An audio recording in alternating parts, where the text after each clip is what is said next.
Let's explain what they mean when coaches and trainers say certain things.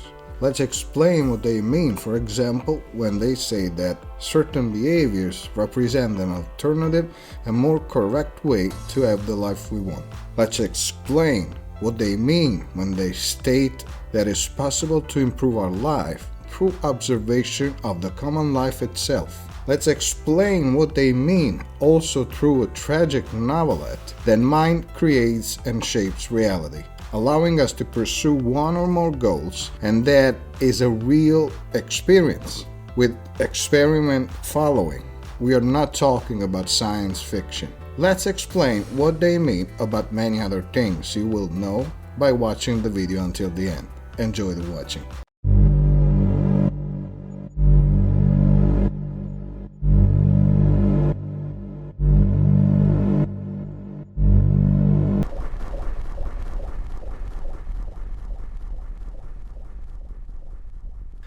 What me and all other coaches, famous and not, are talking about is something that concerns reality. They are method, perspectives, advices which are meant to improve our lives individually or as society. There are arguments arising from research and insights in the observation of the common life of many, if not all, those people who have distinguished themselves in some area of life. We are not talking about science fiction, but about real experiences with lots of experiment following. When we talk about imagination, we don't mean abstract fantasy, but the ability to visualize things that are truly actionable.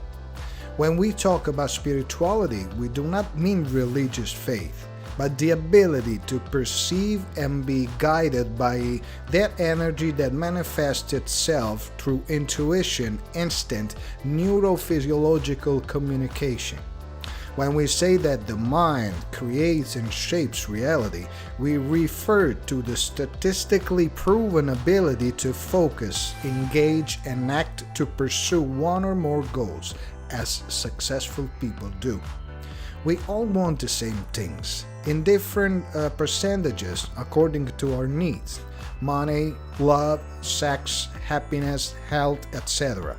All the material that the various coaches make available to people refers to this. They are not chimeras or mystical concepts, although they can also be used for those wishing to undertake an ascetic life. They represent an alternative and more correct way to have the life we want. I have never heard anyone desire pain, poverty, anguish, etc. We all want things that make us feel good, but we try to get them in a negative or dispersive way, complicating things that they are simple because they seem cooler. But do we get what we want? No. Then there are people who get what they want but in an inadequate or disrespectful way, and what is obtained in a violent way or in any case not taking into account others is not real, but an illusion that sooner or later, in a way proportional to how it is achieved, it will be taken from us by someone. What you give, you receive, always. We analyze results, and based on our society today, which smiles when a more positive and collaborative life is proposed, it does not seem that the scheme used so far has given the long-awaited results. Speaking commercially and not sentimentally, if I do a good thing for you, you will probably do it for me.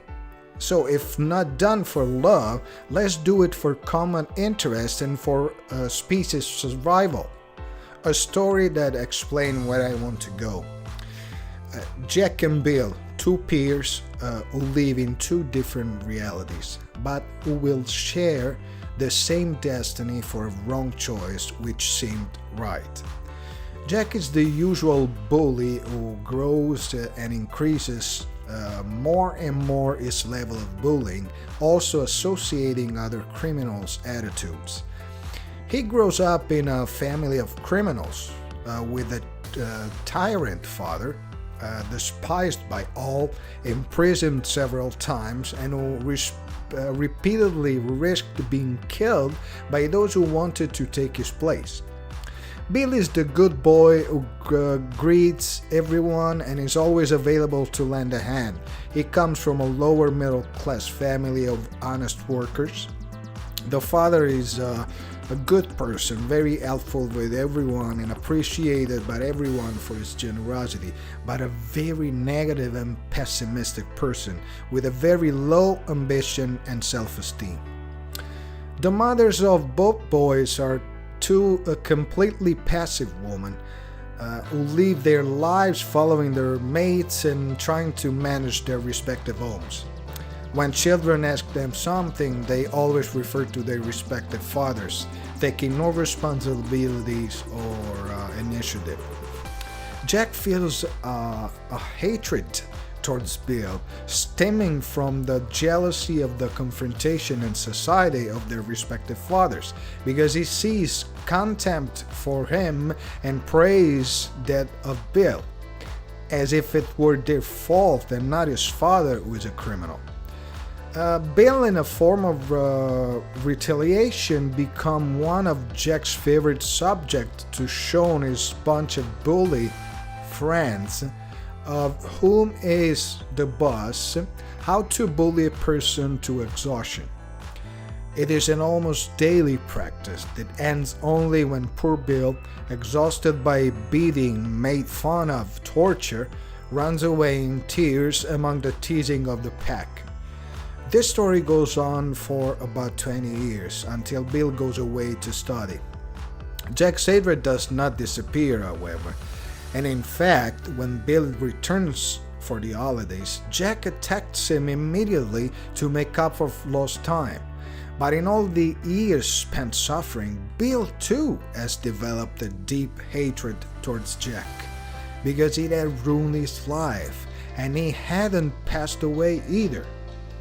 The day before leave, in fact, Bill decided to react once and for all to Jack's violence, and as soon as he tried to get his hands on him, Bill stabbed him in the throat, killing him. He thus put an end to the suffering caused by Jack, but others began because he went to jail and found so many Jacks waiting for him, so that, exhausted by pain after a month of prison and several assassination attempts by Jack's friends previously detained for some crimes, and that having learned of the outrageous fact that Bill had allowed himself to react by killing Jack, the only solution that Bill found to eliminate the suffering was suicide. Moral of the story is that they both lost. There are never winners with wrong choices. Jack chose an active life, but in the negative, and ended up in the negative. The appearance of the rich, respected, amused criminal is only imaginary because they always live in alert, knowing that sooner or later someone will try to eliminate it. Bill has chosen a passive life, enduring until the explosion, and this is the choice that many people would make. It would have been enough to react earlier and differently in order not to fall into the trap of evil drives evil. Our society is made up of many Jacks, and most of the others are Bill. How long will be able to go on like this before everyone, for one reason or another, will be gone? Couldn't we perhaps consider another path, knowing that we can still trace it and that nothing is ever definitively written? Think about it. Bye and see you next.